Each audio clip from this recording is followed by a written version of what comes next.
Hi guys, welcome back to my channel. Today we are going to be doing a purchase or pass. As you know, these videos were started by Samantha March, and so I will leave her information down below, as well as the information for some of the resources that I use to get my up and coming makeup release information. If this sounds like something you're interested in watching, stick with me. We're going to get into it right now.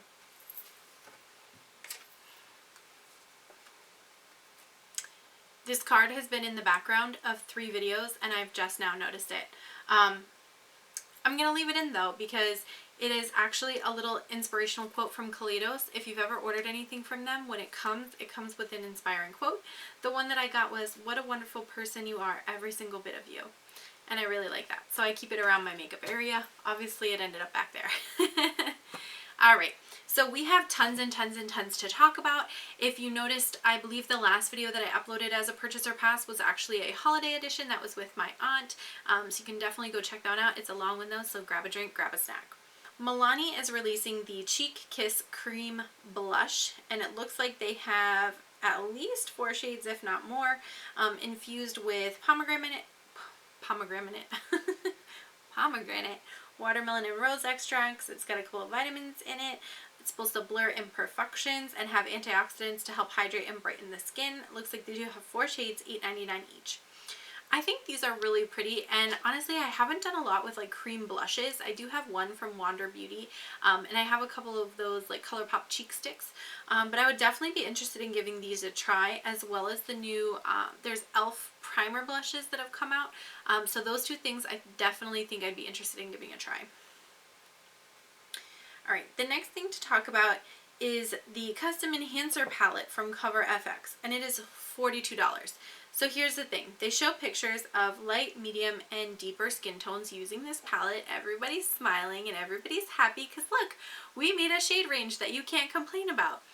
Except for the fact that you made a shade range that we can't complain about and put it into one palette. So everybody is purchasing a palette where 2 of the 3 shades are not designed for them.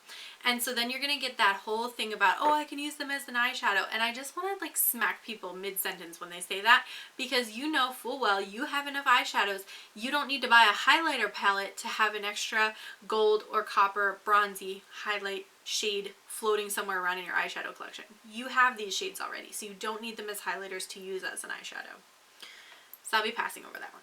The next thing to talk about is the next round of Friends and Makeup Revolution.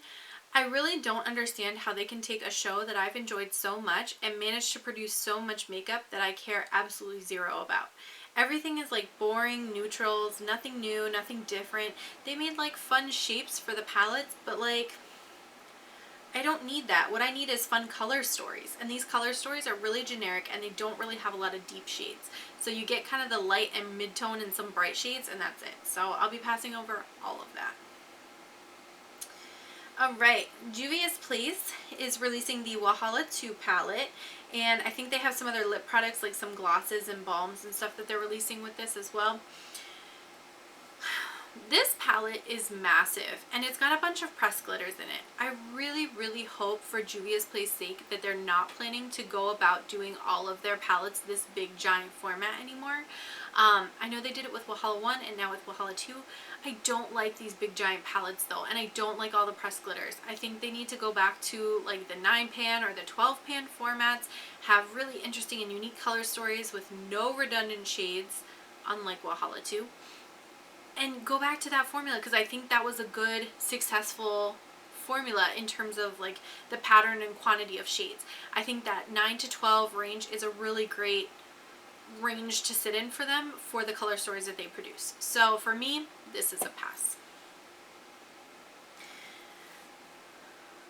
Okay. The next thing that I want to talk about, I'm actually really excited. Kaleidos Makeup is coming out with the Space Age Prophecy Highlighter.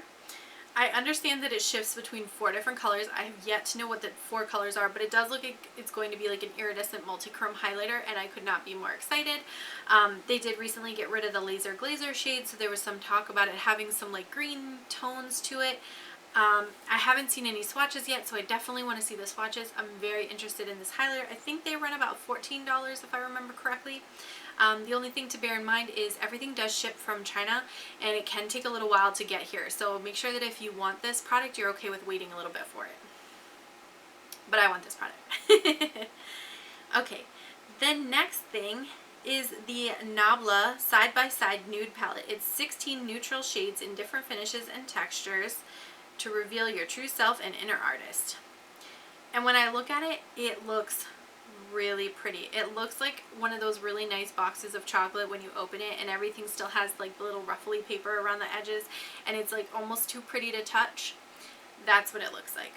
For me, I have a ton of nude palettes, so I really don't need it. But the more I look at the promo video, the more I'm like, but maybe I should try it. So let me know if that would be something you guys are interested in. You can let me know down in the comments, and maybe that's something that I could get and review for you guys. Okay, the next thing is Makeup by Mario's second launch, and he launched a lip palette and then some eye quads.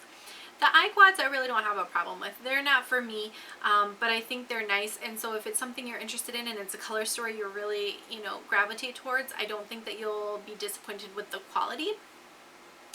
The lip product is where I have a problem. So you have this ginormous palette of a bunch of different shades, and then you've got like your white, black, yellow, blue, so you can kind of lighten and change the tone and everything for each of these shades, and you can mix up your own little lipstick. But I'm not really sure, like the convenience factor of this is zero, because nobody is going to want to like whip out this palette and be like, oh, let me reapply my lip product. Oh shoot, I have to remix it up, so let me grab a dollop of this and a dollop of that and a dollop of this, and we're going to mix it all together, and then I'm finally going to be able to apply it on my lips. There's no space to like mix it and save what you've mixed. On top of which, mixing lip products is just so inconvenient. So unless you're a makeup artist, I really don't see who this product is for. So it's definitely an easy pass for me. Okay. You guys, Sugarpill released their Capsule 3 collection, and it's so pretty. Okay, so it's completely black pill, right? And then all the colors inside are like kind of vampy, grungy shades and then brights. And I think the color story is gorgeous. The reason why I'm going to talk myself out of this, at least for now, because the collector in me, I've already got the first two, I want the third one, and the third one has this black packaging and it makes the colors pop, and I'm really here for it. The reason I'm going to talk myself out of this for now is that the grungier tones, like the yellow, the green, the blue, I actually just got the LA Splash Classic Horror palette in my Tribe Beauty box. And so some of these shades look very similar to what's in that palette, and since I already have that one, I just got it and I haven't even played with it yet, I don't need to bring this one into my life as like a redundant palette. But if it goes on sale for $24, I make no promises, because, or $21. I think they're $42 originally. Sometimes they go half price. So if it goes on sale for $21, girl, don't trust me. I'll probably buy it.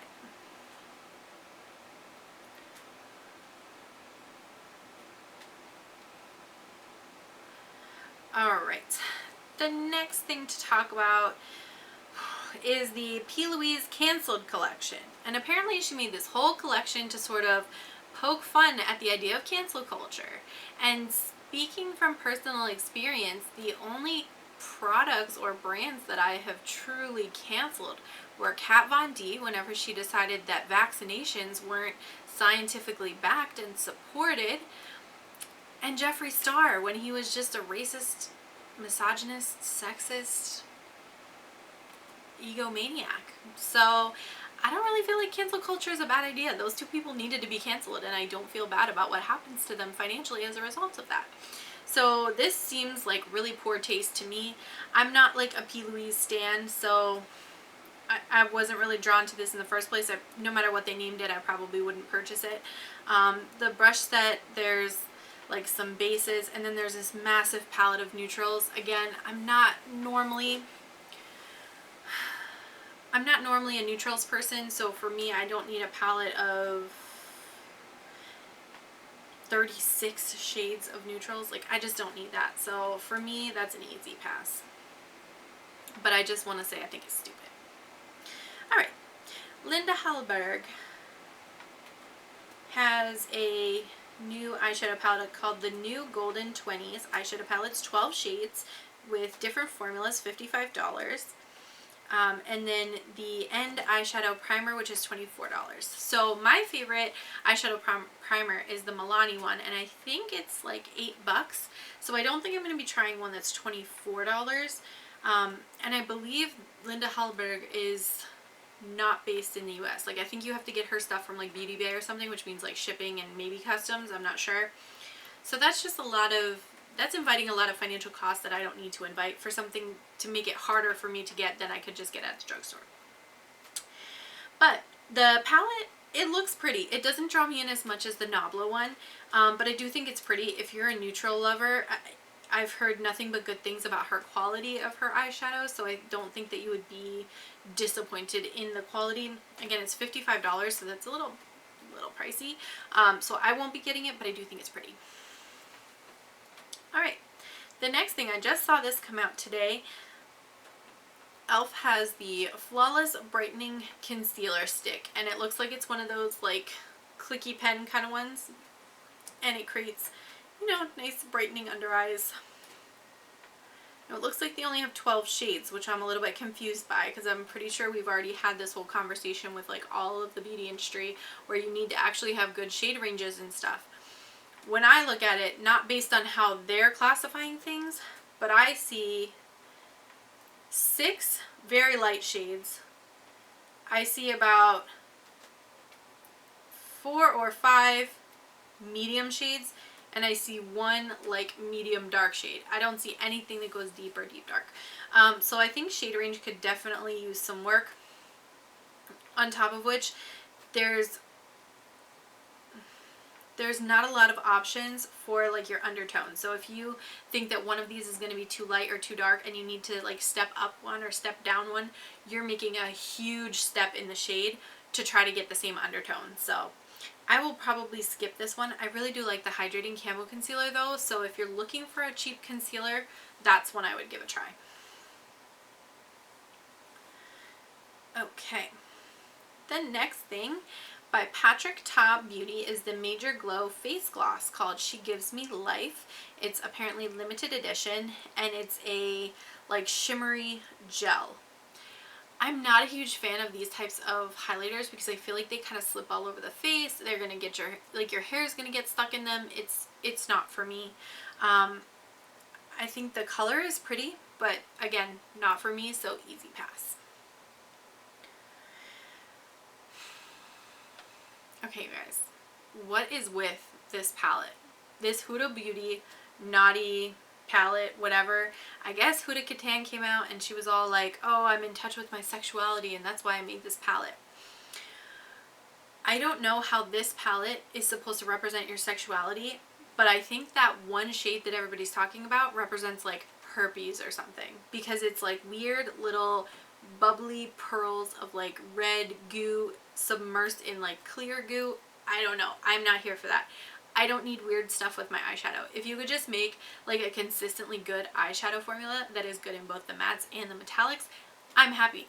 I don't need all this weird stuff, and I'm not putting that on my eye. Okay, this one is really, really cute, and I think it's only available in Korea, so that's a bummer. But Starbucks collabs with Vita Vici to make this little like lip balm, and I think it's like an eyeshadow maybe? Yeah, it's a single eyeshadow and it's copper, but it has little Starbucks logo in it. Like, how adorable is that? If it was available in the US, I definitely would have gotten it for one of my friends. I think she would have been absolutely obsessed with that. The fact that it has little Starbucks imprint in it. So yeah, that's a bummer that's not available in the US, but it is what it is. Alright, the next thing to talk about, of course, is Colourpop. So Colourpop came out with the Dark Blooms collection, and it's 3 palettes, 3 blushes, and some lip products. The palettes, I think, are actually kind of interesting in the fact that they're not just generic neutral palettes. I feel like they're kind of pushing the envelope. They're doing something deeper, which I can appreciate because they've gotten ripped to hell for not doing palettes that are deep enough, i.e. Wild Rose, Candyland, all of their pastel palettes. Like, all of those palettes definitely were way, way, way too light. So this, I think, is trying to answer that question of how do we make neutral palettes that are going to be more for like medium deep, and I appreciate that. The one that calls to me the most is the Baroque one, which is like the gray toned one, and I think if I did not already have the Blow and Smoke or whatever you want to call that palette, then this would be one I would consider picking up. But because I already have that one, I feel like this would be redundant to pick up, so I'm going to pass over it.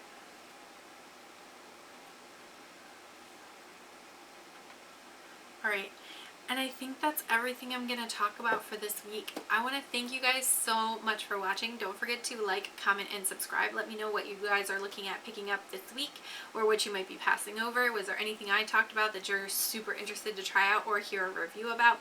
Let me know in the comments down below, and I'm going to catch you in my next video. Bye!